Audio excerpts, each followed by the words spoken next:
Hello friends, स्वागत है आपका हमारे यूट्यूब चैनल जीएस कैप्सूल में। आई होप आप सभी लोग अच्छे होंगे और आपकी तैयारी अच्छी चल रही होगी। फ्रेंड्स, आप सभी को पता है हम अपने इस चैनल के माध्यम से regularly UP triple S C junior assistant के 1262 पदों के लिए आपको स्टडी मटेरियल प्रोवाइड करा रहे हैं और उसमें आपका रेस्पॉन्स काफ़ी अच्छा है। कंप्यूटर वगैरह के वीडियोस भी मैं लगातार डाल रहा हूँ और उसमें आप लोगों ने काफ़ी ज़्यादा अच्छा रिस्पॉन्स दिया। तो आज कुछ बच्चों के कमेंट्स आ रहे थे कि सर थोड़ा हम मॉक टेस्ट और प्रैक्टिस सेट भी करा दीजिए। तो एक यूथ कंपटीशन टाइम्स का लेटेस्ट एडिशन आया है 2023-24 का, जो नए सिलेबस पर आधारित है। उस बुक में 15 प्रैक्टिस सेट है, तो हम उस बुक को पूरा कवर करेंगे। डेली मैं आपको एक या दो मॉक टेस्ट इसके कराऊंगा, क्योंकि समय कम है तो हम फटाफट 15 सेट इसके खत्म कर लेंगे। और अगर मार्केट में कोई और बुक अवेलेबल होगी तो मैं उसके भी प्रैक्टिस सेट आपको करा दूंगा। तो अगर आपको वीडियोस पसंद आते हो तो चैनल सब्सक्राइब कर दीजिएगा। अगर बात करें परीक्षा योजना की, तो आप सभी को वैसे पता ही होगा, टोटल नए सिलेबस में आपके 5 पार्ट हैं। हिंदी परिज्ञान और लेखन योग्यता, फिर सामान्य बुद्धि परीक्षण जिसके 15 प्रश्न हैं, फिर सामान्य जानकारी यानी जनरल नॉलेज, उसके बाद आपका कंप्यूटर का सेक्शन है जिसके 15 प्रश्न है, और हमारे लिए इंपॉर्टेंट सेक्शन उत्तर प्रदेश से संबंधित जानकारी है जिसके 20 प्रश्न है। तो इसमें सेक्शन वाइज अलग अलग टॉपिक्स दिए हुए हैं। देखिए, जो सामान्य बुद्धि परीक्षण है ये वाले मैं आपको नहीं करा पाऊंगा, क्योंकि ऐसा नहीं है मुझे आता नहीं है ये, लेकिन मैं इतना अच्छे से इसे नहीं समझा पाता, क्योंकि मैं इस फील्ड में इतना पढ़ाता नहीं हूँ। मैं बाकी सेक्शन आपको चारों कराऊंगा। तो हर वीडियो में हम लगभग 85 प्रश्न इसके देखेंगे। इसका आप जो बाकी 15 प्रश्न है उसका स्क्रीनशॉट आप ले सकते हैं। 31 से 45 तक ये वाले प्रश्न आपको मिलेंगे, तो आप घर में इसको देखकर प्रैक्टिस कर सकते हैं। इसकी तैयारी में आपको माफी चाहूंगा, मैं इनको सॉल्व नहीं करा पाऊंगा, क्योंकि मैं देखिए झूठ तो आपसे नहीं बोल सकता। जो चीज़ मुझे अच्छे से नहीं आती वो मैं आपको स्वयं नहीं पढ़ा पाऊंगा। तो चलिए शुरू करते हैं, ज़्यादा समय वेस्ट ना करते हुए। चैनल पर नए हैं तो प्लीज़ इसे सब्सक्राइब कर दीजिए। तो ये हमारा प्रैक्टिस सेट 1 है। पहला सेक्शन है हमारा हिंदी परिज्ञान और लेखन योग्यता। पहला प्रश्न संधि विच्छेद से संबंधित है। जगदीश शब्द की सही संधि क्या होगी? तो जगदीश शब्द की अगर सही संधि की बात करें तो इसमें आपकी व्यंजन संधि है। ठीक है, व्यंजन संधि थोड़ी सी टफ है स्वर संधि से, क्योंकि इसमें नियम बहुत सारे होते हैं। लेकिन अगर इसमें बात करें तो देखिए, इसमें जो शब्द है आपका वो ऑप्शन बी बिल्कुल ठीक होगा, जगत प्लस ईश। देखिए, इसमें रूल क्या लगता है, जो संधि बनी है वो बनती है आपके प्रथम शब्द के लास्ट वर्ण से और द्वितीय शब्द के प्रथम वर्ण से। तो ता और ई के बीच में संधि बनेगी। तो जो रूल है वो ये कहता है कि ताज वर्ग के जो अगर ता वर्ग का कोई शब्द है तो वो अपने ही वर्ग के तीसरे वर्ण में परिवर्तित हो जाता है। तो ता था दा धा ना, ये ता वर्ग का पूरा जो सेटअप है वो इस तरीके से है। तो ता था दा, तो तीसरा वर्ण क्या है? दा। तो आपका ता जो है वो दा वर्ण में परिवर्तित हो जाएगा और बड़ी ई उसको पूरा कर देगा, तो क्या बनेगा? जगदीश। तो आपका ये वाला ऑप्शन बिल्कुल ठीक है, ये इसमें रूल लगता है। अगला देखते हैं, जो हर समय दूसरों की बुराइयां खोजता हो उसे क्या कहते हैं? तो उसको बोला जाता है छिद्रान्वेषी। ठीक है, आलोचक अलग है, थोड़ा सा आपको लग रहा होगा। आलोचक का अर्थ होता है जो किसी के गुण और दोषों की हम कह सकते हैं आलोचना करता हो। तो ये आपका आलोचक का होता है। यहां पर ज्यादा बेहतर ऑप्शन आपका छिद्रान्वेषी है, ऑप्शन सी। आप लोग भी साथ साथ में आंसर देते हुए चलिएगा। अनिल अनल का सही अर्थ देने वाला शब्द युग्म है। तो अनिल मतलब क्या होता है आपका? हवा, पवन। और अनल का शब्द क्या होता है? अग्नि। तो इसमें कौन सा ऑप्शन आपका बेहतर है? वायु और अग्नि। इसके अलावा देखिए, ये इसके कुछ पर्यायवाची भी मैं आपको हाथ के हाथ बता देता हूं, क्योंकि अग्नि के और हवा के पर्यायवाची लगातार अलग अलग एग्जाम्स में पूछता रहता है। तो जैसे हवा के अगर बात करें तो पवन हो गया, समीर हो गया, वात हो गया और मारुत हो गया, ये कुछ पर्यायवाची हैं। बात करें अग्नि की तो अनल, पावक, दहन, वैश्वानर, हुताशन होता है, धूमकेतु, कृषाणु, आग, ये सभी आपके अग्नि के पर्यायवाची हैं। निम्नलिखित में से कौन सा शब्द हंस की जगह प्रयुक्त नहीं किया जा सकता? तो देखिए, हंस की जगह आपका जो अमृत शब्द है ये बिल्कुल अलग है। ये इसके लिए कभी भी नहीं यूज होता किसी भी सेंस में। बाकी सूर्य, श्वेत और योगी ये हंस के सेंस में यूज किए जा सकते हैं। तो आपका सही आंसर होगा अमृत। निम्नलिखित में कौन सा शब्द अग्नि का पर्यायवाची है? तो इसमें कौन सा शब्द आपका अग्नि का पर्यायवाची है? पावक जो शब्द है ये अग्नि का पर्यायवाची है। बात करें अगर और इसमें शब्दों की, तो उसका भी मैं पर्यायवाची आपको बता देता हूं। अर्णव यूज किया जाता है समुद्र के लिए। अगर समुद्र के और पर्यायवाची की बात करें, सागर, उदधि है, वारिधि है, पयोधि है, जलधि बहुत पूछा जाता है, नदीश है और समुद्र, ये सभी आपके समुद्र के पर्यायवाची हैं। कुछ और अगर बात करें, उरग, उरग आपको पता होगा, उरग उसके लिए यूज किया जाता है। ये वाक्यांश के लिए एक शब्द में भी आता है। इसको क्या बोला जाता है? वह जो पेट के बल चलता हो, तो उसे बोला जाता है उरग। ठीक है, एक ये आपका प्रश्न यहां से बन सकता है। बात करें उरग के पर्यायवाचियों की, तो उरग का पर्यायवाची है सांप, नाग, विषधर, भुजंग, मणिधर, इस तरीके के शब्द आपके इसके पर्यायवाची होते हैं। आगे देखते हैं अगला, साहचर्य का विलोम शब्द क्या है? तो साहचर्य का विलोम शब्द होता है अलगाव। ये आरो यारो का रिपीटेड प्रश्न इन्होंने डाला है, बहुत अच्छा प्रश्न है। बात करें वैमनस्य की, ठीक है, वैमनस्य भी आरो यारो में पूछा जा चुका है। वैमनस्य का विलोम शब्द होता है सौमनस्य। मैंने देखिए पूरे बहुत सारे विलोम शब्द के वीडियो डाल दिए हैं, यूपी ट्रिपल एससी के जितने भी प्रश्न पूछे गए हैं। आप प्लीज एक बार मेरी हिंदी वाली प्लेलिस्ट जरूर विजिट कीजिएगा, उसमें जितने वीडियोज हैं आपके एग्जाम पॉइंट ऑफ व्यू से बहुत इंपॉर्टेंट है। तो 10-10 15-15 मिनट की वीडियो है, उनको आप जरूर एक बार देखिएगा, मैं आपसे रिक्वेस्ट करूंगा। प्रामाणिक शब्द के मूल शब्द और प्रत्यय का सही अलगाव क्या है? तो इसमें आपका उपसर्ग प्रत्यय वाला है, तो इसका होगा प्रमाण प्लस इक, लेकिन छोटी ई बनेगा क्योंकि आप यहां पर देख सकते हैं छोटी ई की मात्रा है, तो प्रमाण प्लस इक, ऑप्शन बी यहां पर एक सही ऑप्शन है। बात करें अगला, तिलक किस प्रकार का शब्द है? ये मैंने कम्युनिटी पोस्ट में भी डाला था, ये भी प्रीवियस ईयर का रिपीटेड प्रश्न है। तिलक अपने आप में एक तत्सम भाषा का शब्द है। तत्सम शब्द क्या होते हैं? जो संस्कृत से ज्यों के त्यों हमारी वर्तमान भाषा में लिए गए हैं उन्हें तत्सम शब्द बोला जाता है। तो तिलक जो हमारा है ये तत्सम शब्द की श्रेणी में आता है। इसके अलावा और एग्जाम्पल जैसे क्या होंगे? अग्नि, कृपा, सूर्य, ये सभी आपके और शब्द एग्जाम्पल है तत्सम शब्दों के। राजा सेवक को कंबल देता है, इस वाक्य में कौन सा कारक है? तो मैंने कारक का वीडियो भी 2 से 3 दिन पहले डाला है, कारक और परसक का। उसमें हमने साफ बात की थी, जहां पर देने का भाव होता है, दान का भाव होता है, वहां पर संप्रदान कारक होता है, ऑप्शन ए। इसी तरीके का प्रश्न आपका लेखपाल की मुख्य परीक्षा में भी आया था, हरि मोहन को रुपए देता है, वो इसी तरीके का प्रश्न था। आगे चलते हैं, कारक के भेद हैं, तो कारक के कितने भेद हैं? तो कारक में हिंदी में कारकों की संख्या कितनी मानी गई है? 8 मानी गई है। कौन कौन से? कर्ता कारक, कर्म कारक, करण कारक, संप्रदान कारक, अपादान कारक, संबंध कारक, अधिकरण कारक तथा संबोधन कारक। ठीक है, पूरा आप वीडियो मेरा कारक वाला देख लीजिए, आपको सब समझ में आ जाएगा। राम आम खाता है, वाच्य में कौन सा रूप है? तो देखिए इसमें अगर आपका जो कर्ता की किसी वाक्य में प्रधानता होती है, यानी कर्ता ज्यादा इंपॉर्टेंट होता है, मतलब जो क्रिया का लिंग है, वचन है, वो कर्ता के अनुसार आपका बदले, तो वहां पर कृतवाच्य होता है। तो यहाँ पर देखेंगे आप, खाता है तो कौन खा रहा है? राम खा रहा है। खाता आपका क्रिया हो गई और उसका किसके हिसाब से बदल रहा है? कर्ता के हिसाब से बदल रहा है, तो यहाँ पर कृतवाच्य आपका होगा।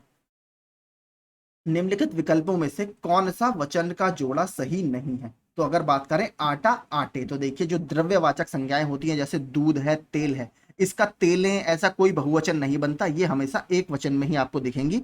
जैसे तेल हो गया, दूध हो गया, जो मैं आपको बता रहा हूं, इसी तरह आटा, तो ये आपका द्रव्यवाचक का उदाहरण है, तो ये आपके कभी भी इनका बहुवचन एक तरह से बनता ही नहीं है। अगला देखते हैं, स्त्रीलिंग पुल्लिंग से शब्द क्वेश्चन है, इनमें से कौन पुल्लिंग नहीं है? तो देखिए हवा चल रही है, तो हवा पुल्लिंग नहीं बल्कि वायु स्त्रीलिंग शब्द है। बाकी सारे आपके बचपन, समुद्र और कंबल ये पुल्लिंग शब्द है। अगला देखते हैं, वे शब्द जिन पर लिंग, वचन, पुरुष और काल का प्रभाव नहीं पड़ता उन्हें क्या कहते हैं? तो ये सीधे इसकी डेफिनेशन ही है, इन्हें बोला जाता है अव्यय। ठीक है, अव्यय की डेफिनेशन ही यही है, ऑप्शन बी। दृश्य बहुत ही मनोरम था, वाक्य के रेखांकित शब्द में विशेषण का कौन सा भेद है? ये भी हमने अपने विशेषण के वीडियो में किया हुआ है, वो भी आप जाकर देख सकते हैं, प्लेलिस्ट में दूसरा तीसरा वीडियो ही है वो। और मनोरम क्या होता है? आपका दृश्य की विशेषता बता रहा है, तो विशेषता बताने वाले शब्द विशेषण कहलाते हैं। विशेषण के बहुत सारे टाइप हैं, तो ये दृश्य का गुण बता रहा है कि गुण कैसा था, मनोरम था, तो यहाँ पर आपका गुणवाचक विशेषण है, ऑप्शन ए। निम्नलिखित शब्दों में कौन सा शुद्ध है? तो इसमें शुद्ध कौन सा है? कवियत्री, अगर आप देखेंगे ऑप्शन बी, ये वाला कवियत्री बिल्कुल सही लिखा हुआ है। वर्तनी का वीडियो भी मैं ऑलरेडी बना चुका हूं, वहां पर हमने इसे 2 से 3 बार देख लिया है। माता पिता दोनों प्रसन्न थे, इस वाक्य में माता पिता के बीच में कौन सा विराम चिन्ह लगेगा? तो इस चिन्ह की बात भी हम कर चुके हैं, इसे बोला जाता है योजक चिन्ह। ठीक है, ऑप्शन सी। और इसका प्रयोग ज्यादातर आपको कहां देखने के लिए मिलता है? जैसे जहां पर सामासिक पद होते हैं, या पुनरुक्ति जहां पर होती है, या फिर युग्म शब्द होते हैं, वहां पर आपको, जैसे पाप पुण्य, वहां पर आपको इस तरीके के योजक चिन्ह देखने के लिए मिलते हैं। अल्प विराम सबने सुना होगा, कॉमा, जहां पर शब्द में थोड़ा सा या वाक्य में थोड़ा ठहराव होता है, वहां पर अल्प विराम लगता है। इसके अलावा अगर बात करें अर्ध विराम चिन्ह, जिसे इंग्लिश में सेमी कोलन बोला जाता है, जो इस तरीके से आपका लगता है ये, और यहाँ पर नीचे इसमें कॉमा आता है, इस तरीके से जो बनता है, इसका हम कहाँ पर करते हैं? विराम स्थलों से आता है। यदि किसी वाक्य में कई सारे आपके स्वतंत्र वाक्य होते हैं, ठीक है, किसी मान लीजिए पैराग्राफ में कई सारे स्वतंत्र वाक्य हैं, उसको अलग अलग करने के लिए इसका प्रयोग हम करते हैं।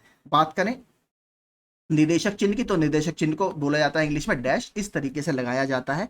तो इसका प्रयोग आपको कहां पर मिलेगा, जहां पर विषय, विवाद संबंधी या फिर शीर्षक वगैरह होते हैं, उसके आगे आपको इसका यूज देखने के लिए मिलता है। तो यही हो गया इसका एक्सप्लेनेशन। आगे चलते हैं।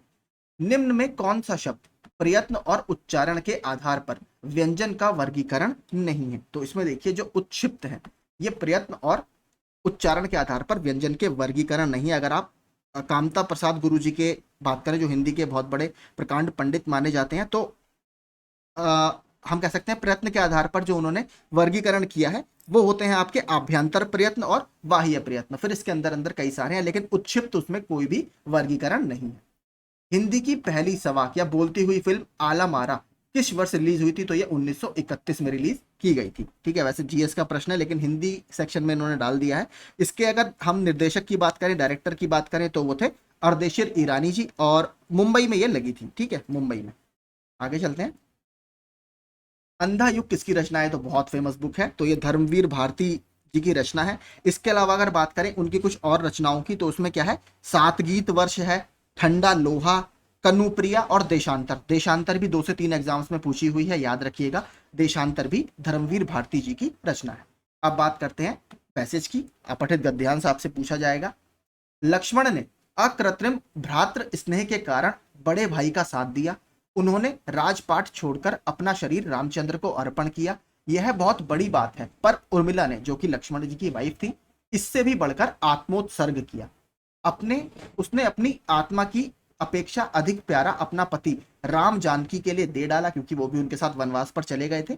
और यह आत्म सुखोत्सर्ग उसने तब किया जब उसे ब्याह कर आए हुए कुछ ही समय हुआ था। तो एक नव विवाहिता के लिए बहुत बड़ा स्टेप था। उसने अपने सांसारिक सुख के सबसे अच्छे अंश से हाथ धो डाला। जो सुख विवाहोत्तर उसे मिलता, उसकी बराबरी 14 वर्ष पति वियोग के बाद का सुख कभी नहीं कर सकता। नवोड़त्व को प्राप्त होते ही जिस उर्मिला ने रामचंद्र और जानकी के लिए अपने सुख सर्वस्व पर पानी डाल दिया, उसी के लिए अंतरदर्शी आदि कवि के शब्द भंडार में दरिद्रता। तो ये एक तरह से हम विस्मयादि बोधक यहाँ पर लास्ट में चिन्ह लगा है। अब बात करते हैं प्रश्न की। पहला, लक्ष्मण राम के साथ वनवास के लिए क्यों गए। तो इसमें क्यों गए, आपने अगर देखा होगा पहली ही लाइन में आपको दिख जाएगा, भाई के प्रति अत्यधिक प्रेम के कारण। यहां पर आप पढ़ेंगे अकृत्रिम यानी बिल्कुल नेचुरल, जो नेचुरल है उस भ्रातृ स्नेह के कारण, यानी प्राकृतिक भाई से उन्हें प्यार था, इसके लिए वो वहां पर गए। अगला प्रश्न देखते हैं। लेखक को क्या दुख है। तो देखिए लेखक को दुख क्या है, सबसे लास्ट सेंटेंस आप पढ़ेंगे, जिसने अपना सुख सर्वस्व पर पानी डाल दिया, उसी के लिए अंतरदर्शी आदि कवि के शब्द भंडार में दरिद्रता। यानी किसी लेखक ने उनके लिए बारे में बहुत ज्यादा नहीं लिखा। तो अगर ऑप्शन डी आप पढ़ेंगे, रचनाकारों ने उर्मिला के विषय में बहुत कुछ नहीं लिखा, यानी कुछ नहीं लिखा, ऑप्शन डी। बात करें उर्मिला ने क्या बलिदान नहीं दिया। अगर आप सब कुछ पढ़ेंगे, लक्ष्मण से विवाह किया, तो लक्ष्मण से विवाह करना ये कोई बलिदान की श्रेणी में नहीं आता। बाकी अगर आप सब पढ़ेंगे तो वो आपके इसमें बलिदान की श्रेणी में आएंगे। अपनी बहन सीता का वियोग सहा, लक्ष्मण को रामचंद्र के साथ वनवास के लिए जाने दिया, सांसारिक सुखों का त्याग किया। तो ये 3 आपके बलिदान की श्रेणी में आएंगे, पहला वाला नहीं आएगा। आगे चलते हैं। अगला, निम्नलिखित में से कौन सा अनौपचारिक पत्र का उदाहरण है। तो देखिए अगर बात करें अनौपचारिक पत्र की, तो अनौपचारिक पत्र एक ऐसा पत्र होता है जिसे आप अपने प्राइवेट लाइफ से जुड़े या जो आपके निजी जीवन से जुड़े लोग हैं, परिवार के सदस्य हैं, उनको कुछ बताने के लिए लिखते हैं। तो अगर हम यहाँ पर आप देखेंगे तो सबसे अच्छा ऑप्शन है इसमें बी, बहन के विवाह में शामिल होने के लिए मित्र को लिखा गया पत्र। ये आपका एक अनौपचारिक पत्र की श्रेणी में आएगा। आगे चलते हैं। 25वां, आटे दाल का भाव मालूम होना मुहावरे का उचित अर्थ पहचानिए। आटे दाल का इसका मतलब होता है जब आपको एक्चुअल में किसी परेशानी का अनुभव होता है, यानी कष्ट का अनुभव होना, तब हम कहते हैं कि अब तुम्हें आटे दाल का भाव मालूम हो गया होगा। अब देखते हैं अलंकार से संबंधित प्रश्न। तो शिवधनु मृणाल किनाई, तो रघुराम गणेश गोसाई। तो इस पंक्ति में आपका कौन सा अलंकार है। तो इसमें आपका उपमा अलंकार है। यहाँ पर आपकी तुलना की जा रही है। क्यों, अगर आप इसमें पढ़ेंगे, इसकी सिंपल डेफिनेशन में आपको बताऊं, जब दो वस्तुओं के रूप, रंग, गुण, धर्म के आधार पर समानता का बोध कराया जाता है, तो वहां पर आपका उपमा अलंकार होता है। यहाँ पर आपका उपमा अलंकार होगा, ऑप्शन डी। ये तो देखिए बहुत रिपीटेड प्रश्न है। अखियां हरि दर्शन की भूखी, कैसे रहे रूप सरस साची रांची, ए बतियां सुनी सूखी, तो ये इसमें कौन सा आपका रस है, तो इसमें आपका वियोग रस है। ठीक है, और वियोग भी अगर बात करें, वियोग श्रृंगार रस, ऑप्शन बी हमारा यहाँ पर सही ऑप्शन होगा। 28वां देखते हैं, अगला देखते हैं, निम्नलिखित में से सही वाक्य चुनिए। श्री कृष्ण के अनेकों नाम है, तो अनेकों कुछ नहीं होता, श्री कृष्ण के अनेक नाम है, तो यही आपका वाक्य सही होगा। ऑप्शन डी में देखिए बहुत अच्छा एक त्रुटि है, वो मैं आपको बता देता हूं। बंदूक एक बहुत ही उपयोगी शस्त्र है, तो देखिए शस्त्र वो होते हैं जिन्हें हम फेंक कर चलाते हैं। ठीक है, वो जैसे भाला हो गया आपका, ठीक है, त्रिशूल हो गया, इनको आप फेंक कर चलाते हैं या फेंक सकते हैं, त्रिशूल से वैसे भी मार सकते हैं, लेकिन ज्यादातर इन्हें फेंक कर चलाया जाता है। बंदूक के सेंस में आएगा अस्त्र, अस्त्र वो होता है जिन्हें हाथ में रखकर चलाया जाता है, तो बंदूक एक बहुत ही उपयोगी अस्त्र है, तो ये बहुत अच्छा इसमें इन्होंने ऑप्शन डाला है, तो इसको आप याद रखिएगा। अनेकों नहीं होता, अनेक अपने आप में बहुवचन है, तो श्री कृष्ण के अनेक नाम है। अगर बात करें अगला, अष्टाध्यायी शब्द में कौन सा समास है, तो जहां पे आपका पूर्व पद संख्यावाची होता है, तो अष्टाध्यायी का अर्थ क्या होता है, 8 अध्यायों का समाहार या समूह, तो यहां पर आपका द्विगु समास होता है। ठीक है, द्विगु समास, यहां पर पूर्व पद आपका ज्यादातर संख्यावाची होता है। अगला प्रश्न देखते हैं हिंदी का, जिसके पास कुछ भी ना हो, वाक्यांश के लिए एक शब्द है, तो इसे बोला जाता है अकिंचन। इसके पास कुछ भी ना हो, ये वाक्यांश के लिए एक शब्द है। बाकी देखिए ये आपके आ गए हैं, आप इस तरीके के प्रश्न जनरल इंटेलिजेंस के, ये आप स्वयं देख सकते हैं, इनका स्क्रीनशॉट लेकर आप या पॉज कर इनको प्रैक्टिस कर सकते हैं। मैं हल्के हल्के नीचे कर देता हूं, यहां से आप इसको देख सकते हैं। ये तो सिंपल प्रश्न है, देखिए वेन डायग्राम का वही कि इसमें कौन सा जो गायक है लेकिन इंजीनियर नहीं है, तो देखिए गायक में आपका क्या आएगा, बी आएगा, अभिनेता है बी, तो उसमें बी ही आपका सही आंसर होगा, क्योंकि आपसे पूछा है वो गायक तो हो लेकिन इंजीनियर ना हो, वो अभिनेता हो सकता है लेकिन इंजीनियर नहीं होना चाहिए, तो ऑप्शन बी आपका यहाँ पर सही होगा। इसी तरीके के प्रश्न आपके आएंगे, बहुत ज्यादा टफ प्रश्न नहीं आएंगे। ये आपका रैंकिंग वाला प्रश्न है, कतार में खड़े होने वाला, अभी वीडियो के री एग्जाम में पूछा गया था, इसकी आप स्वयं प्रैक्टिस कर सकते हैं। फिर ये आपका रीजनिंग का प्रश्न है। ठीक है, नीचे मैं कर देता हूँ, आप इनको स्वयं हल कर लीजिएगा। ये आपका पाइप्स एंड सिस्टम वाला, पानी की टंकी वाला है। 45वां आप नीचे देख सकते हैं। 44वां प्रश्न ये है। फिर रीजन असर्शन वाले प्रश्न है ये आपका, ये प्रश्न अगर आपको डाउट हो तो आप बता दीजिएगा, मैं नीचे इसका सॉल्यूशन आपको प्रोवाइड करा दूंगा, कोई समस्या नहीं है। ठीक है, इसके बाद देखिए 45 तक प्रश्न है, इसके बाद हमारा नेक्स्ट सेक्शन शुरू होगा आपका जीके का, यानी सामान्य जानकारी। अब यहां से शुरू करते हैं। जॉर्वे कल्चर एक चैल्कोलिथिक पुरातात्विक स्थल था जो वर्तमान समय में निम्नलिखित में से किस भारतीय राज्य में स्थित है, तो देखिए चैल्कोलिथिक कल्चर होता था, हिंदी में जो पढ़ते हैं ताम्र पाषाण युग, यानी जिसमें तांबे और पत्थर के बने हुए टूल्स का एक साथ इस्तेमाल किया गया, उसको बोला जाता है ताम्र पाषाण। तो इसमें कई सारे देखिए कल्चर हैं हमारे, तो जॉर्वे कल्चर वर्तमान में महाराष्ट्र राज्य में स्थित है और ये बहुत फेमस है, इसकी कुछ और साइट्स भी मैं आपको बताऊंगा।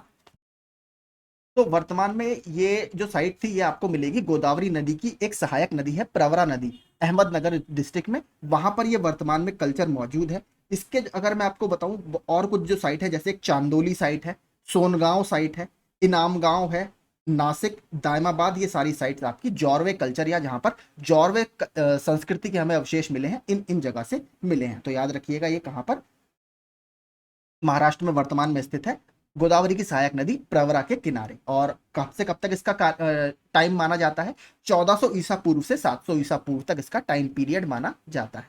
आई होप आपको ये हेल्प कर रहा होगा।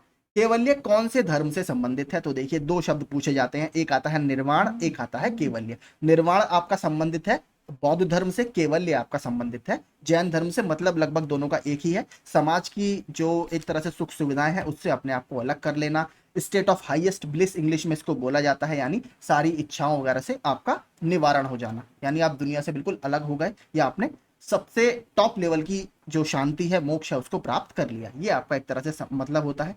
केवल्य की अगर बात करें या फिर जैन धर्म की अगर कुछ बात करें, तो देखिए जैन धर्म में माना जाता है कि जब आप अज्ञान से ज्ञान की तरफ बढ़ते हैं तो आपके वहां पर 14 स्टेप्स आते हैं, उनको हम गुण स्थान बोलते हैं, तो उसमें जो केवल्य है वो सबसे टॉप का आपका लेवल है। बात करें अगर जैन धर्म के कुल तीर्थंकर होगी, जैन धर्म में टोटल 24 आपके तीर्थंकर हुए हैं, तीन हमारे लिए बहुत इंपॉर्टेंट है, पहले 23वें और 24वें।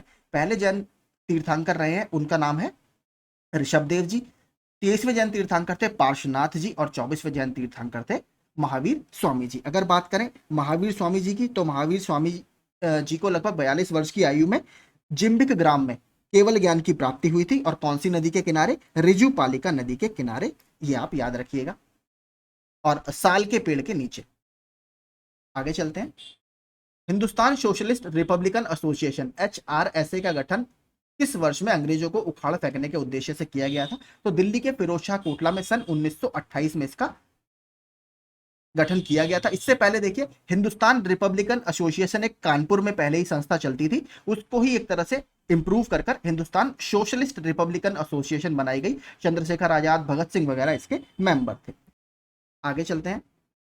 जिस समय भारत को स्वतंत्रता प्राप्त हुई उस समय इंग्लैंड का प्रधानमंत्री कौन था? ये भी बहुत रिपीटेड प्रश्न है, कई बार अलग अलग एग्जाम्स में आया है। एक बार इससे ये भी पूछ चुका है कि उस समय ब्रिटेन में किस पार्टी की सरकार थी, यानी वहां पर कुछ और पार्टी चलती है, नाम बता दूंगा आपको। तो जिस समय भारत को स्वतंत्रता मिली 1947 में, क्लेमेंट एटली, ठीक है, क्लेमेंट एटली, आपने सुना भी होगा, एटली का डिक्लेरेशन भी आया था उस समय के लिए। तो क्लेमेंट एटली उस समय वहां के प्रधानमंत्री थे, और ये देखिए लेबर पार्टी से आपके संबंधित थे। तो उस समय लेबर पार्टी की वहां पर सरकार थी। इनका कार्यकाल 1945 से 1951 तक का रहा है। अगला, देवमाली कहाँ की सबसे ऊंची पर्वत चोटी है? तो देवमाली आपकी उड़ीसा की सबसे ऊंची पर्वत चोटी है। ठीक है, उड़ीसा का एक जिला है कोरापुट, वहां पर ये मौजूद है, इसको याद रखिएगा। आगे चलते हैं। उड़ीसा में ही आपको पता होगा महानदी रिवर बहती है। महानदी के ऊपर भारत का सबसे लंबा डैम भी स्थित है, जिसका नाम है हीराकुंड डैम। इसके अलावा अभी करंट में बता देता हूं, उड़ीसा सरकार ने अभी हाल ही में फॉरेस्ट राइट्स एक्ट, जो वन अधिनियम है 2006 का, उसको अच्छे से लागू करने के लिए मो जंगल जामी योजना लॉन्च की है। इसके अलावा 1 लाख रुपए तक का ब्याज फ्री लोन देने की बात की है उड़ीसा सरकार ने। किस नई स्कीम के तहत? मिशन शक्ति स्कूटर योजना, ये भी उड़ीसा सरकार के द्वारा हाल ही में लॉन्च की गई, तो इसको जरूर याद रखिएगा। केरल में समुद्री तट की रेत में भरपूर मात्रा में क्या पाया जाता है? तो पाया जाता है आपका थोरियम। थोरियम का एक मुख्य अयस्क क्या है? मोनाजाइट। ठीक है, मोनाजाइट आपको केरल के समुद्र तट की रेत में बहुत ज्यादा मिलेगा। थोरियम आपको पता है एक रेडियो एक्टिव मटेरियल है, यानी रेडियो एक्टिव पदार्थ है। इसके अलावा दूसरा कौन सा बहुत इंपॉर्टेंट है? यूरेनियम। अयस्क का नाम जरूर याद रखिएगा, मोनाजाइट अयस्क है, इसको याद जरूर रखिएगा। आगे देखते हैं। संविधान की प्रारूप समिति की अध्यक्षता किसने की थी? तो सबसे इंपॉर्टेंट समिति मानी जाती है इसको, ड्राफ्टिंग कमेटी भी बोला जाता है। इसकी अध्यक्षता डॉक्टर BR अम्बेडकर जी के द्वारा की गई थी। इसमें इनके अलावा 6 मेंबर और थे, टोटल इसमें 7 मेंबर थे। ठीक है, सबके नाम हमारे याद रखना जरूरी है, क्योंकि ये पूछ चुका है कि इनमें से कौन सा मेंबर नहीं था। तो नाम मैं आपको सबके बता देता हूँ, ध्यान से सुनिएगा। N गोपाल स्वामी अय्यंगर, अल्लादी कृष्ण स्वामी अय्यर, कन्हैया लाल या KM मुंशी जी, इसके अलावा सैयद मोहम्मद सादुल्ला जी, N माधवराव, ये इन्होंने बाद में, पहले इनकी जगह पर थे BL मित्र, बाद में इनकी जगह इन्होंने ली थी। इसके बाद थे TT कृष्ण नामचारी, और 1948 में इनकी डेथ हो गई थी। उसके बाद DP खेतान जी इनकी जगह पर शामिल हुए थे। तो टोटल ये 6 मेंबर थे, प्लस चेयरपर्सन थे डॉक्टर BR अम्बेडकर जी। यदि किसी जनजाति को अनुसूचित जनजाति की सूची से निकालना हो तो ऐसा करने की शक्ति किसके पास है? तो ऐसा करने की शक्ति संसद के पास है, अनुच्छेद 342 के क्लॉज 2 के तहत। ठीक है, याद रखिएगा, अनुच्छेद 342 के क्लॉज 2 के तहत केंद्र सरकार यानी संसद ऐसा कर सकती है। इसके अलावा, और हाँ, इससे देखिए थोड़ा सा इससे संबंधित एक प्रश्न और है, मैं आपको बताता हूं क्या, कि अनुसूचित जाति या शेड्यूल कास्ट कौन घोषित कर सकता है? तो किसी भी शेड्यूल कास्ट की सूची में अगर किसी को शामिल करना हो, माफ कीजिए, शेड्यूल ट्राइब यानी जनजाति की श्रेणी में किसी को शामिल करना हो, तो राष्ट्रपति उसको अनाउंस करता है। ठीक है, राष्ट्रपति के पास वो पावर है। हटाने की शक्ति मैं आपको बता चुका हूं, संसद के पास है, अनुच्छेद 342 क्लॉज 2 के अंतर्गत। ग्राम पंचायत के निर्वाचित प्रतिनिधियों का कार्यकाल कितना वर्ष होता है? तो 5 वर्ष का इनका कार्यकाल होता है। ग्राम पंचायत के चुनाव कौन कराता है? स्टेट इलेक्शन कमीशन कराता है, राज्य निर्वाचन आयोग कराता है। राज्य निर्वाचन आयोग की जो गठन किया गया है वो 73वें और 74वें संविधान संशोधन जो हमने किए थे सन 1992 में, जो कि ग्राम पंचायत और म्यूनिसिपैलिटी से संबंधित है, उससे किए गए हैं। इसके अलावा बात करें, हमने 73वें संविधान संशोधन से कौन सी अनुसूची जोड़ी है? 11वीं अनुसूची जोड़ी है, और 74वें संविधान संशोधन से 12वीं अनुसूची हमने संविधान में जोड़ी है। ये भी आप याद रखिएगा। अनुच्छेद कौन से संबंधित है इससे? अनुच्छेद 243 आपके लोकल गवर्नमेंट या स्थानीय प्रशासन से संबंधित है। भारत में सबसे पहले ग्राम पंचायत कहां पर स्थापित की गई थी? राजस्थान के नागौर में, सन 2 अक्टूबर सन 1959 को। भारत में पहली म्युनिसिपल कॉर्पोरेशन या नगर निगम कहां पर स्थापित किया गया था? मद्रास में। आगे, कौन सा संविधान संशोधन अधिनियम संसद सदस्यों और विधानसभा सदस्यों की अयोग्यता से संबंधित है, यानी इंग्लिश में इसको बोला जाता है एंटी डिफेक्शन लॉ। तो 52वां संविधान संशोधन जो कि सन 1985 में लाया गया, जिससे हमारे संविधान में 10वीं अनुसूची या 10th शेड्यूल जोड़ा गया, वो इससे संबंधित है। इसके तहत हमने संविधान के कुछ आर्टिकल हैं जिसमें इंपॉर्टेंट है 101 और 102 और 191 और 192, इसमें हमने 190 और 191, इसमें हमने चेंज किया, और जिसके तहत दल बदल कानून, जैसे पार्टियां बहुत सारी आपने देखा होगा कैंडिडेट्स जहां पर बेनिफिट दिखता था वो पार्टी छोड़कर बेनिफिट लेने के लिए, जैसे किसी ने उन्हें मंत्री पद अगर ऑफर किया तो वो अपनी पार्टी छोड़कर दूसरी पार्टी में चले जाते थे। या इसको एक टर्म और यूज किया जाता है बहुत ज्यादा, आया राम गया राम, मतलब पार्टी बदल रहे हैं बार बार, तो उसको रोकने के लिए सरकार ने ये आपका लाया था। इसके अलावा देखिए एक और बहुत इससे इंपॉर्टेंट है, अगर आपने सुना हो 51वां संविधान संशोधन अधिनियम, उसमें क्या था कि जो मिनिस्टर्स होते हैं, क्योंकि सबको ये लगता था जैसे मान लीजिए आप अगर किसी दूसरी पार्टी में जाना चाहते हैं तो आपको मिनिस्टर, हम आपको मंत्री बना देंगे, हमारी पार्टी में आ जाइए। तो इस पर रोक लगाने के लिए सरकार ने 51वां संविधान संशोधन लेकर आया 2003 में, जिसके तहत मिनिस्टर्स की संख्या, टोटल संख्या की आपकी 15% फिक्स कर दी गई कि टोटल आपकी कैबिनेट में 15% से ज्यादा मिनिस्टर नहीं होंगे। मान लीजिए अगर आपके लोकसभा में 500 सीटें हैं तो 15 पंजे 75, आपके 75 से ज्यादा मिनिस्टर नहीं होंगे। तो एक तरह से मैक्सिमम लिमिट सेट कर दी गई। तो 15% याद रखिएगा 51वां संविधान संशोधन अधिनियम 2003 के तहत। इसका आंसर क्या है? 52वां संविधान संशोधन। और 42वां संविधान संशोधन 1976 का, ये भी बहुत फेमस है क्योंकि इसको मिनी कॉन्स्टिट्यूशन या छोटा या लघु संविधान भी बोला जाता है, क्योंकि इसके तहत बहुत सारे परिवर्तन हमारे संविधान में किए गए। इसके तहत ही केवल एक बार आज तक हमारी प्रियम्बल को, यानी प्रस्तावना को केवल एक बार परिवर्तित किया गया है, वो सिर्फ 42वें संविधान संशोधन के तहत ही किया गया है, जब उसमें सोशलिस्ट, सेक्युलर और इंटीग्रिटी शब्द जोड़े गए थे।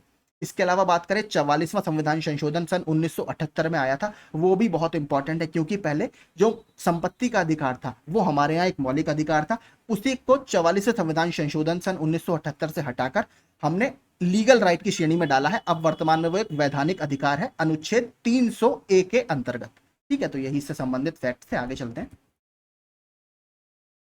किस बैंक को the lender of the last resort कहा जाता है? मतलब जो बैंक बहुत खस्ता हाल सिचुएशन में है उसको वहां से निकालने के लिए रिकैपिटलाइजेशन पैकेज वगैरह, तो वो कौन कहलाता है? किसी भी देश का जो केंद्रीय बैंक होता है वो ये कहलाता है। भारत के संदर्भ में कौन है? Reserve bank of India. अगर बात करें अभी एक देश का और रिजर्व बैंक न्यूज में था, क्योंकि ये यहां से संबंधित है, मैं बता देता हूं। रिजर्व बैंक ऑफ ऑस्ट्रेलिया अभी हाल ही में चर्चा में रहा। क्यों? रिजर्व बैंक ऑफ ऑस्ट्रेलिया ने अपने 63 साल के इतिहास में पहली बार किसी महिला को गवर्नर नियुक्त किया है, और उन महिला का नाम है मिशेल बुलॉक जी। इसके अलावा अभी वर्ल्ड बैंक के साथ एक और बैंक चर्चा में था, वो भी बता देता हूं। एक आपकी कमेटी होती है international committee on credit reporting.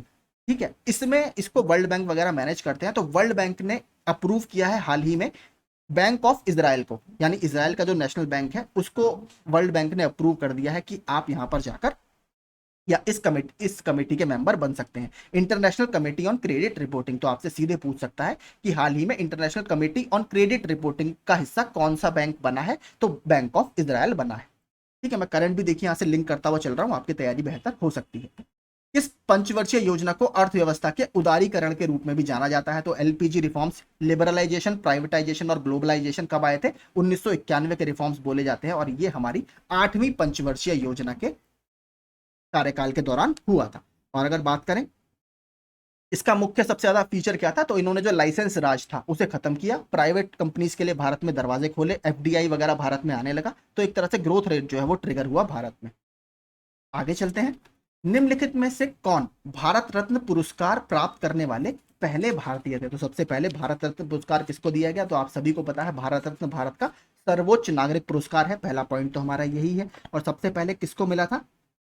ये मिला था आपके चंद्रशेखर वेंकट रमन को, और डॉक्टर सर्वपल्ली राधाकृष्णन को, तथा चक्रवर्ती सी राजगोपालचारी को। तो 3 लोगों को दिया गया था सन 1954 में।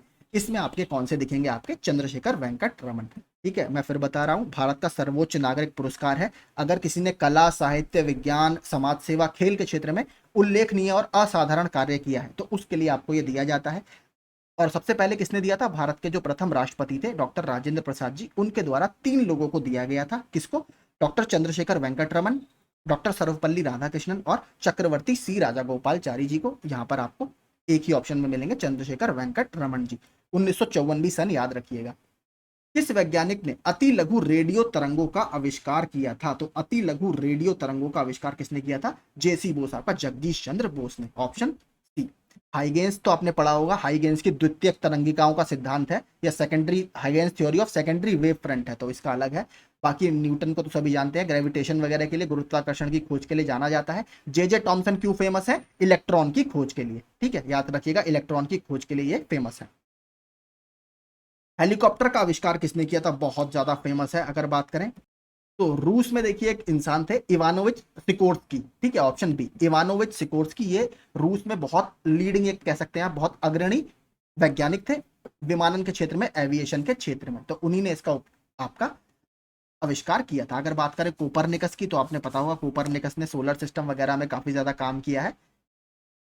आगे देखते हैं, हाल ही में प्रित्जकर आर्किटेक्चर पुरस्कार 2023 से किसे सम्मानित किया गया है? तो प्रित्जकर पुरस्कार की अगर बात करें तो यह वास्तुकला के क्षेत्र में दिया जाता है, तो 2023 के लिए डेविड चिपरफील्ड को यह दिया गया है, ठीक है, डेविड चिपरफील्ड को। 95वें ऑस्कर पुरस्कार समारोह में सर्वश्रेष्ठ शॉर्ट फिल्म डॉक्यूमेंट्री की श्रेणी में किस भारतीय डॉक्यूमेंट्री ने ऑस्कर जीता और इसके निर्देशक कौन है? तो अगर बात करें किसने जीता है, तो आपने सुना होगा एक द एलिफेंट विस्परर्स, इस छोटी फिल्म ने ये जीता है, और इसके जो निर्देशक हैं, डायरेक्टर हैं, वो है कार्तिकी गोंजाल्वेस। कार्तिकी गोंजाल्वेस, पिक्चर का नाम भी याद रखिएगा, द एलिफेंट विस्परर्स। और अगर आप लोगों ने देखिए एक प्रश्न इससे और बहुत अच्छा बन सकता है कि ये कहां पर शूट की गई है। देखिए इसमें जो बताया गया है वो एक कपल, एक दंपति है और एक हाथी के बीच में कैसे एक स्ट्रॉन्ग बॉन्ड डेवलप होता है उसके बारे में है। तो ये एक नेशनल पार्क में डेवलप की गई है, उसका नाम है मुदुमलाई नेशनल पार्क, इसको जरूर याद रखिएगा। ये कर्नाटक और तमिलनाडु के ऑलमोस्ट बॉर्डर पे पड़ता है, वहां पर ये शूट की गई है, ठीक है, मुदुमलाई नेशनल पार्क में। हाल ही में किस राज्य सरकार ने पथश्री रास्ताश्री योजना की शुरुआत की है? तो किस सरकार के द्वारा शुरू की गई है? तो देखिए ये जो संबंधित है पथश्री, अगर आप नाम सुने तो जो पुरानी सड़कें हैं उसकी मरम्मत से ये संबंधित है, और इस योजना को पश्चिम बंगाल सरकार ने शुरू किया है, ऑप्शन बी, पश्चिम बंगाल सरकार। मैंने सुबह कम्युनिटी में क्विज डाला था, जो लोअर पीसीएस 2019 का प्रश्न था कि कौन से देश के सचिव, सॉरी माफ कीजिए, कौन से राज्य की सचिवालय की बिल्डिंग को राइटर्स बिल्डिंग के नाम से जाना जाता है? ठीक है, राइटर्स बिल्डिंग, तो पश्चिम बंगाल के सचिवालय की बिल्डिंग को राइटर्स बिल्डिंग के नाम से जाना जाता है। पुराना प्रश्न है, याद रखिएगा। हाल ही में चर्चा में रहा नासा का आर्टेमिस मिशन 2 किससे संबंधित है? तो ये चंद्रमा से संबंधित है। इसमें 4 लोगों को चंद्रमा पर लैंड कराने की बात की जा रही है। बात करें, ये अमेरिका के नासा और सीएसए यानी कैनेडियन स्पेस एजेंसी का एक जॉइंट मिशन है, और 2024 में इसको चंद्रमा के अध्ययन के लिए लॉन्च किया जाएगा। अप्रैल 2023 में डब्ल्यूएचओ ने किन 2 देशों को मलेरिया से मुक्त घोषित कर दिया है? बहुत इंपॉर्टेंट है, किसको घोषित किया है? अजरबैजान और ताजिकिस्तान को, ठीक है, अजरबैजान और ताजिकिस्तान को याद रखिएगा। इसके अलावा अगर बात करें मलेरिया रोग किससे होता है, तो मलेरिया रोग आपका प्लाज्मोडियम से होता है। जो मादा एनोफिलीज मच्छर होती है या फीमेल एनोफिलीज मच्छर, वो इसकी वाहक होती है, यानी उसके काटने से ये होता है। अगर बात करें एक और, अभी डब्ल्यूएचओ ने एक देश की सराहना की है, आपने सुना होगा एक बीमारी होती है रूबेला, इसको इंग्लिश में जर्मन रूबेला भी बोला जाता है। तो रूबेला बीमारी को दूर करने की या इरेडिकेट या उन्मूलन करने का घोषणा अभी भूटान देश के द्वारा की गई है, और डब्ल्यूएचओ ने भूटान देश को इसके लिए काफी ज्यादा अप्रिशिएट किया है, उनकी प्रशंसा की है। अब हमारा अगला सेक्शन है कंप्यूटर। कंप्यूटर के वीडियोस देखिए मैंने बहुत डाल दी हैं, अब आपको जब आप क्वेश्चन सॉल्व करेंगे तब आपको समझ में आएगा कि हमने काफी ज्यादा प्रश्न ऑलरेडी सॉल्व कर लिए हैं। निम्नलिखित में से कंप्यूटर की प्रोसेसिंग यूनिट कौन सी है? तो कंप्यूटर की प्रोसेसिंग यूनिट, सिंपल प्रश्न है, अगर आप फुल फॉर्म ही जानते होंगे सीपीयू की, तो क्या है आपका? Central processing unit. इसे कंप्यूटर का मस्तिष्क भी बोला जाता है। 3 इसके इंपॉर्टेंट पार्ट होते हैं, मैंने बता दिया था, arithmetic logic unit ALU, memory और आपका रजिस्टर। ट्रांजिस्टर का संबंध कंप्यूटर की किस पीढ़ी से है? तो देखिए शुरू की 3 पीढ़ियां मैंने आपसे कहा था बहुत इंपॉर्टेंट है। सबसे पहली पीढ़ी में क्या यूज हुआ था? वैक्यूम ट्यूब्स या निर्वात ट्यूब्स, और उसमें मैग्नेटिक ड्रम वगैरह का यूज भी किया गया था, लेकिन वो बहुत भारी होते थे जिससे कंप्यूटर का साइज बहुत बढ़ने लगा था। उसके बाद अगर बात करें तो सेकंड जनरेशन आती है, सेकंड जनरेशन में आपके यूज होने शुरू होते हैं ट्रांजिस्टर्स, तो इसका आंसर क्या होगा? द्वितीय पीढ़ी। फिर इसके बाद तीसरी पीढ़ी आती है, तीसरी पीढ़ी में आपके यूज होने शुरू होते हैं इंटीग्रेटेड सर्किट्स यानी आईसी चिप्स, और उसमें एक बहुत फेमस कंपनी है आपकी इंटेल वगैरह, आपने सुना होगा, इंटेल वगैरह उसको बनाती है आईसी चिप्स को। और आईसी चिप्स में सबसे ज्यादा किसका यूज होता है? सेमीकंडक्टर्स का, अर्धचालकों का, और मुख्य रूप से किसका? सिलिकॉन का, इसीलिए उन्हें सिलिकॉन चिप्स भी बोला जाता है। आगे देखते हैं, तो पहली पीढ़ी में हमने क्या यूज किया? वैक्यूम ट्यूब्स या निर्वात ट्यूब्स। दूसरी पीढ़ी में हमने क्या यूज किया, ट्रांजिस्टर्स, और तीसरी पीढ़ी में हमने क्या यूज किए, आपके इंटीग्रेटेड चिप्स या आईसी चिप्स। और दूसरी पीढ़ी की अवधि क्या मानी जाती है, देखिए अलग अलग बुक्स में थोड़ा साल का डिफरेंस रहता है, लेकिन 1956 से 1964 तक आप ये मान सकते हैं। अगला, the field that investigates the mechanics of human intelligence, मानव बुद्धि के यांत्रिकी की जांच करने वाला क्या होता है, तो ये अगर देखेंगे इसका तो कॉग्निटिव साइंस। ठीक है, कॉग्निटिव, कॉग्निटिव का मतलब होता है जो बुद्धिमत्ता आपके दिमाग में होती है उसका अध्ययन थोड़ा सा करना, तो कॉग्निटिव साइंस आपका इस क्षेत्र से संबंधित है। ये देखते हैं, लेजी लर्निंग एल्गोरिदम का दूसरा नाम है, ये प्रश्न हमने नहीं किया, बहुत अच्छा देखिए प्रश्न है। लेजी लर्निंग अगर बात करें तो इसका जो सही आंसर है वो है के नियरेस्ट नेबर, ऑप्शन ए। थोड़ा सा नया प्रश्न है, देखिए इसको भी याद करिए, अच्छा प्रश्न है। डैश में लेजर तकनीक का प्रयोग नहीं किया जाता, तो देखिए माइक्रोवेव में आपका लेजर तकनीक का नहीं उपयोग किया जाता, नाम ही सुन सकते हैं आप, माइक्रोवेव्स। अगला, लेजर की फुल फॉर्म भी देखिए पूछ सकता है आपसे, क्या लेजर की फुल फॉर्म होती है, light amplification by stimulated emission of radiation. Hindi में देखिए थोड़ा सा मुझे अपना 12th का याद है, सही है तो बता दीजिएगा, विकिरण के उद्दीप्त उत्सर्जन द्वारा प्रकाश का प्रवर्धन, आई थिंक यही थी, मुझे 12th का थोड़ा सा याद है।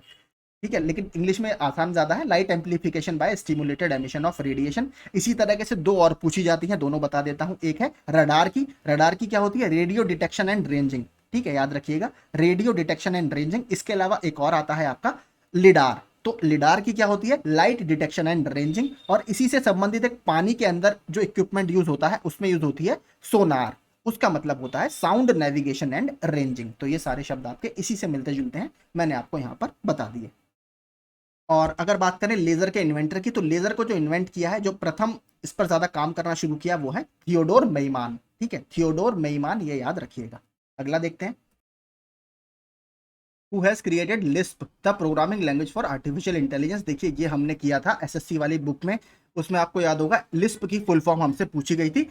लिस्प मैंने आपको बताया था, LIS का मतलब होता है लिस्ट और P का मतलब प्रोसेसिंग। ये आपके स्टैटिस्टिकल डेटा प्रोसेसिंग में यूज होती है, यानी जो आपका सांख्यिकी डेटा होता है उसके प्रोसेस में यूज होती है। और 1959 में इसे जॉन मैकॉर्थी द्वारा डेवलप किया गया था, उसके एक्सप्लेनेशन में नीचे ये लिखा हुआ था। इसलिए देखिए मैं आपसे कह रहा हूँ, कंप्यूटर के प्रश्न वही गिने चुने हैं, बार बार रिपीट होते रहते हैं, तो इनको आप अच्छे से पढ़ लीजिए, जो मेरे पहले कंप्यूटर के वीडियोज हैं।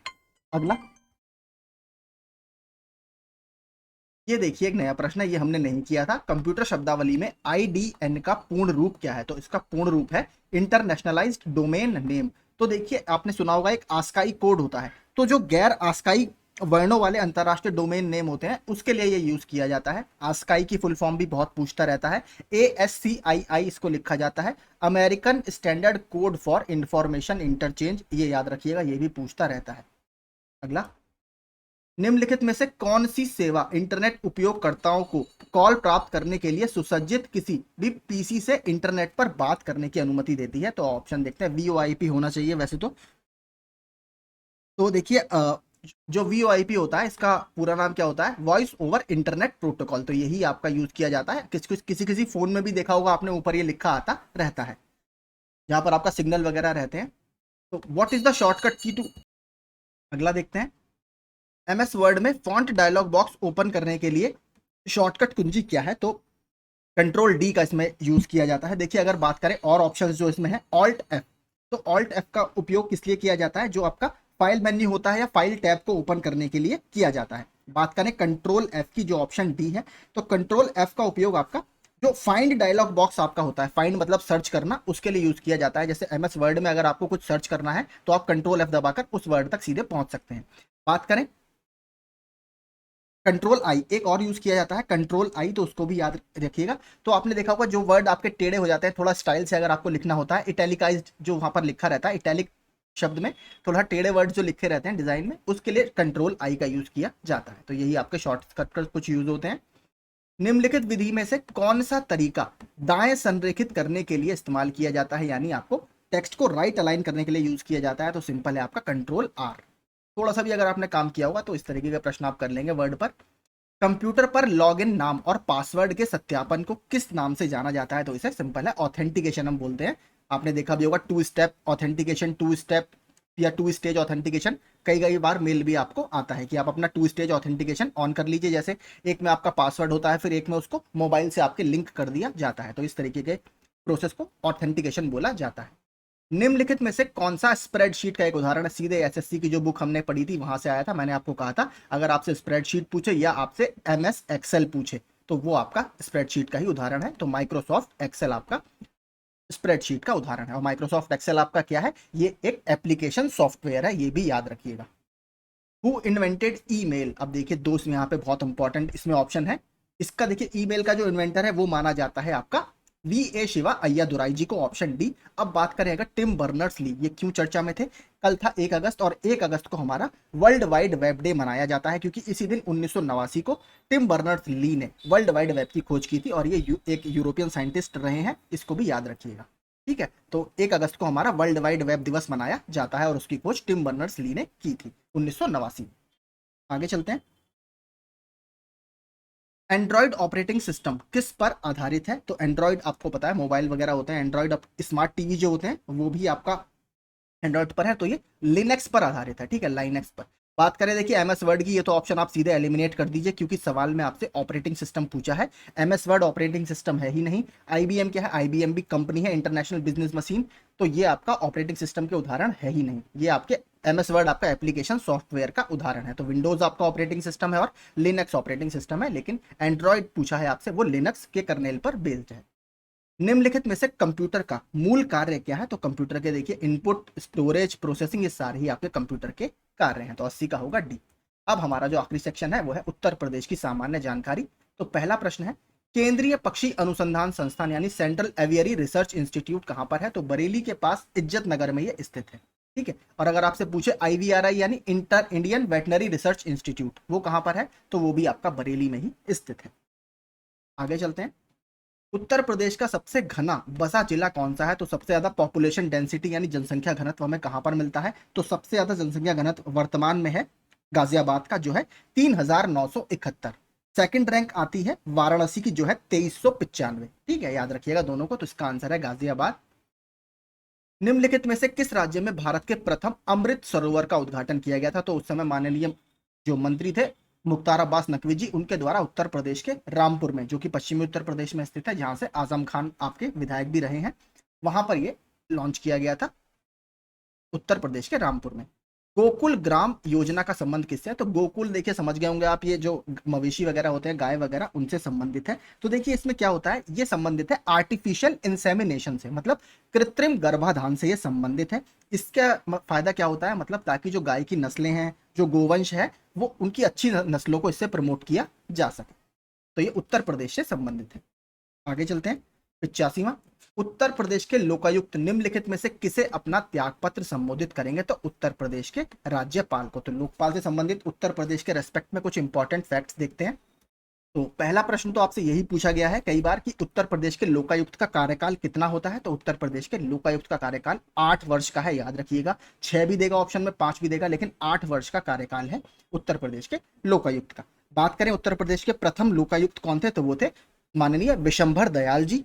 कब से कब तक? 1977 से 1982 तक। बात करें वर्तमान की, तो वर्तमान में भारत उत्तर प्रदेश के 7वें लोकायुक्त हैं जिनका कार्यकाल चल रहा है, वो है न्यायमूर्ति श्री संजय मिश्र जी। 2016 से अभी तक पद पर आसीन है। ठीक है, तो यही इंपॉर्टेंट फैक्ट थे लोकायुक्त से। आगे, राजीव गांधी राष्ट्रीय विमानन विश्वविद्यालय उत्तर प्रदेश में कहाँ स्थित है? तो बहुत इंपॉर्टेंट है उत्तर प्रदेश के। वैसे ये कहाँ पर स्थित है? रायबरेली में स्थित है। माफ कीजिए, रायबरेली नहीं, अमेठी में स्थित है, अमेठी फुर्सतगंज में। ठीक है, माफ कीजिए, इसके लिए माफी चाहूंगा। रेल कोच फैक्ट्री आपकी रायबरेली में है, अमेठी फुर्सतगंज में ये स्थित है।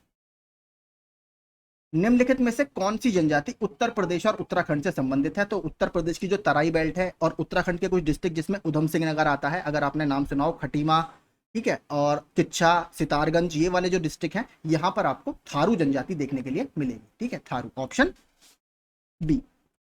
जनजातियों से संबंधित देखिए कुछ और फैक्ट्स मैं आपको बताता हूं। उत्तर प्रदेश में सबसे ज्यादा जनजातीय आबादी वाला जिला कौन सा है? तो वो है सोनभद्र। उत्तर प्रदेश की सबसे ज्यादा जनसंख्या वाली जनजाति कौन सी है? तो वो भी है आपकी थारू। याद रखिएगा, बहुत इंपॉर्टेंट है, सबसे ज्यादा नंबर में हमें थारू मिलते हैं। एक बार एक प्रश्न और पूछा गया है कि कौन से सन में 10 नई जनजातियों को लिस्ट में जोड़ा गया है शेड्यूल्ड ट्राइब्स की? तो 2003 में 10 नई जनजातियों को लिस्ट में जोड़ा गया है। तो ये सब फैक्ट्स आपके इससे संबंधित हैं, इनको जरूर याद रखिएगा। किस्सा राधा कन्हैया के लेखक कौन है? तो किस्सा राधा कन्हैया के लेखक है नवाब वाजिद अली शाह, जो कि अवध के नवाब थे। और देखिए ठुमरी जो संगीत की विधा है, ठुमरी, उसके ये कहीं ना कहीं एक फाउंडर माने जाते हैं। इनके ही हम कह सकते हैं, इन्होंने उसका काफी ज्यादा उसके विकास में योगदान दिया है। और इन्हीं के देखिए नवाब वाजिद अली शाह जी की पत्नी थी बेगम हजरत महल, जिन्होंने लखनऊ में 1857 की क्रांति का नेतृत्व किया था, क्योंकि लॉर्ड डलहौजी के द्वारा मिस गवर्नेंस यानी कुशासन के आधार पर उनका राज्य का विलय अंग्रेजी शासन में कर लिया गया था, जिससे ये नाराज थी। तो बेगम हजरत महल ने लखनऊ में इसका विरोध किया था। आगे देखते हैं, निम्नलिखित में से कौन सा एक उत्तर प्रदेश का लोक नृत्य है? तो जैता उत्तर प्रदेश का एक लोक नृत्य है। बाकी देखिए जो 3 लोक नृत्य हैं ये भी बहुत चर्चा में रहते हैं। ये आपके गोवा में आयोजित किए जाते हैं मराठाओं के सम्मान में। ठीक है, शिगमो, घोड़े और मोरनी तीनों। अगला, आगरा की मोती मस्जिद का निर्माण किसके द्वारा कराया गया? तो ये शाहजहां जी के द्वारा कराया गया है। और जो टोटल मोती मस्जिद 2 हैं, एक दिल्ली में भी मोती मस्जिद बनवाई थी, वो बनवाई थी औरंगजेब ने। ये भी याद रखिएगा, शाहजहां के अलावा शाहजहां ने इसके अलावा लाल किला बनवाया है नई दिल्ली में, और ताजमहल भी बनवाया। उत्तर प्रदेश के किस नगर में सर्वप्रथम भारतीय राष्ट्रीय कांग्रेस का वार्षिक अधिवेशन हुआ था? तो 1885 में इसका पहला अधिवेशन हुआ था गोकुलदास तेजपाल संस्कृत कॉलेज बंबई में, जिसकी अध्यक्षता व्योमेश चंद्र बनर्जी ने की थी 1885 में। उसके बाद इसका पहला अधिवेशन अगर उत्तर प्रदेश की बात करें तो 1888 में इलाहाबाद में हुआ। और क्यों इंपॉर्टेंट है? क्योंकि पहला जो यूरोपियन इसके अध्यक्ष थे जॉर्ज यूले, वो इलाहाबाद के इस सेशन में ही थे। इसके अलावा अगर बात करें उत्तर प्रदेश के कुछ और इंपॉर्टेंट सेशन की, तो मैं आपको बता देता हूं। इसके बाद आपका 1892 में और 1910 में भी कांग्रेस का अधिवेशन आपका इलाहाबाद में आयोजित हुआ है। इसके अलावा आपके उत्तर प्रदेश की और मैं आपको बताऊं, 1905 में बनारस में अधिवेशन हुआ। लखनऊ में 1899 और 1916 में हुआ, जिसको लखनऊ पैक्ट के नाम से भी जाना जाता है, जहां पर नरम दल और गरम दल दोनों एक हो गए थे। इसके बाद आपका 1925 में कानपुर में अधिवेशन हुआ है। क्यों बहुत इंपॉर्टेंट है? 1925 के कानपुर अधिवेशन की अध्यक्षता की थी सरोजनी नायडू ने, और पहली कांग्रेस की अध्यक्ष बनने वाली वो भारतीय महिला थी पहली। उससे पहले अगर सिंपल पहली महिला की बात करें तो कौन है? एनी बेसेंट जी। पहले मुस्लिम अध्यक्ष की बात करें वो कौन है? बदरुद्दीन तैयब जी। और पहले ब्रिटिश या पहले यूरोपियन अध्यक्ष की बात करें तो वो है जॉर्ज यूले, जिन्होंने 1888 में कांग्रेस सेशन की अध्यक्षता की थी इलाहाबाद में। तो इलाहाबाद में सबसे पहले हमारा 1888 में आयोजन किया था। बाकी मैंने सारे आपको बता दिए। गंगा नदी के निम्नलिखित में से किस भाग को आपका नेशनल वाटरवे या राष्ट्रीय जलमार्ग घोषित किया गया है? तो प्रयागराज से हल्दिया तक लगभग 1620 किलोमीटर का ये हमारा जलमार्ग मार्ग है। अब देखते हैं, एक तरफ खनिज है एक तरफ ये। तो देखिए ललितपुर का एक बहुत फेमस क्षेत्र है सोनराई क्षेत्र, याद कर लीजिए। हो सकता है आपसे सीधे पूछ ले कि सोनराई क्षेत्र कहां पर है। ललितपुर का सोनराई क्षेत्र तांबे के लिए बहुत ज्यादा फेमस है। और उत्तर प्रदेश के एकमात्र जिले में हमें यूरेनियम के अवशेष मिलते हैं, वो मिलते हैं ललितपुर में ही। याद रखिएगा, ललितपुर बहुत इसलिए फेमस है। इसके अलावा ललितपुर एक वजह से और बहुत चर्चा में रहता है, उत्तर प्रदेश का सबसे छोटा वन्यजीव अभयारण्य महावीर स्वामी वन्यजीव अभयारण्य ललितपुर में ही स्थित है। तो ये 3 फैक्ट जरूर याद रखिएगा। पहला, ललितपुर में क्या है? सोनराई क्षेत्र। किसके लिए फेमस है? तांबे के लिए। उत्तर प्रदेश का एकमात्र जिला जहां पर यूरेनियम के ट्रेसेस या अवशेष मिलते हैं, ललितपुर में मिलते हैं। उत्तर प्रदेश का सबसे छोटा वन्यजीव अभयारण्य महावीर स्वामी वन्यजीव अभयारण्य ललितपुर में ही स्थित है। अब बात करें अगर इसके अलावा और चीजों की, तो यहाँ पर आपको जो प्रयागराज है वो सिलिका सैंड के लिए फेमस है, यानी सीसा बालू के लिए फेमस है।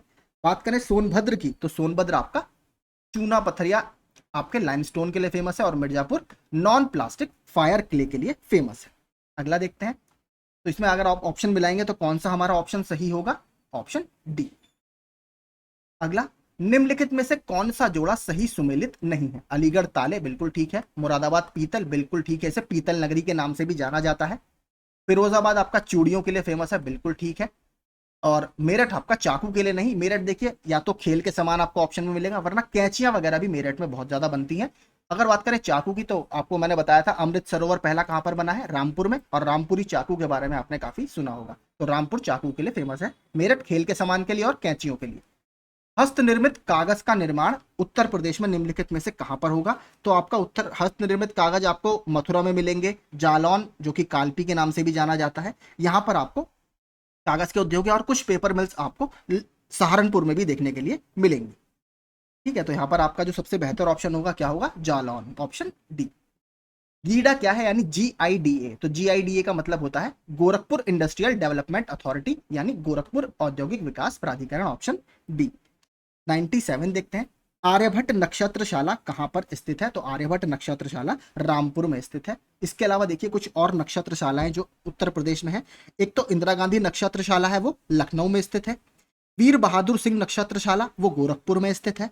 डॉक्टर भीमराव अंबेडकर या आर्यभट्ट नक्षत्रशाला जो आपसे प्रश्न में पूछी गई है वो रामपुर में है। और जवाहर नक्षत्रशाला प्रयागराज में स्थित है। तो मैंने सारी आपको बता दी। निम्न में से कौन सा बांध उत्तर प्रदेश में नहीं है? तो ये भी आपका आया हुआ प्रश्न है। तो बात करें अगर बडुआ डैम की, जो बडुआ डैम है ये आपका बांका बिहार में स्थित है, ना कि यूपी में। बाकी अगर अहरौरा डैम की बात करें तो ये मिर्जापुर में है। अडवा डैम की बात करें ये भी मिर्जापुर में है। बघेलखंड डैम की बात करें तो ये उत्तर प्रदेश के बलरामपुर में स्थित है। निम्नलिखित में से किस फसल के उत्पादन में उत्तर प्रदेश देश भर में प्रथम स्थान पर नहीं है? तो कौन से में नहीं है? गेहूं में तो है, गन्ने में है, जौ में है, चावल में नहीं है। चावल में पहली रैंक किसकी है? पश्चिम बंगाल की इसमें पहली रैंक है। आगे देखते हैं। उत्तर प्रदेश में सर्वाधिक प्रतिशत श्रमिक नियोजित हैं तो किसमें? उत्तर प्रदेश आप सभी को पता है एक कृषि प्रधान राज्य है, तो यहाँ पर सबसे ज्यादा कृषि क्षेत्र में ही लोग लगे हुए हैं। तो यही देखिए हमारे लगभग हमने 85 प्रश्न डिस्कस किए, क्योंकि मैंने रीजनिंग आपको नहीं इसमें कराई। बाकी अगर आपको कोई सेक्शन अच्छा लगा हो, आपको एक्सप्लेनेशन पसंद आए हो, अब अगले सेक्शन में देखिए मैं थोड़ा सा इसमें उत्तर प्रदेश के मैप्स वगैरह भी लगाऊंगा, ताकि हमें ज्यादा चीजें अच्छी समझ में आए और कुछ भारत के और विश्व के मैप भी इसमें लगाकर हम देखेंगे। ठीक है, तो अगर आपको वीडियोस पसंद आए हो तो प्लीज़ मेरा चैनल सब्सक्राइब कर दीजिए। अभी इसके और 14 प्रैक्टिस सेट और आएंगे, और जो दूसरी बुक्स मार्केट में अवेलेबल है उसके प्रैक्टिस सेट्स भी मैं आपको कराऊंगा। इसके अलावा देखिए जो रीजनिंग का सेक्शन मैंने छोड़ा है, रीजनिंग के जो आंसर्स हैं 15 क्वेश्चंस के, वो मैं कमेंट बॉक्स में पिन कर दूंगा। आप उनको सॉल्व कर वहां से आंसर मिला सकते हैं। ठीक है, तो आप वहां से आंसर उनके देख लीजिएगा। तो चलिए, अगर चैनल पर नए थे तो प्लीज़ इसे सब्सक्राइब कर लीजिएगा। Thank you so much.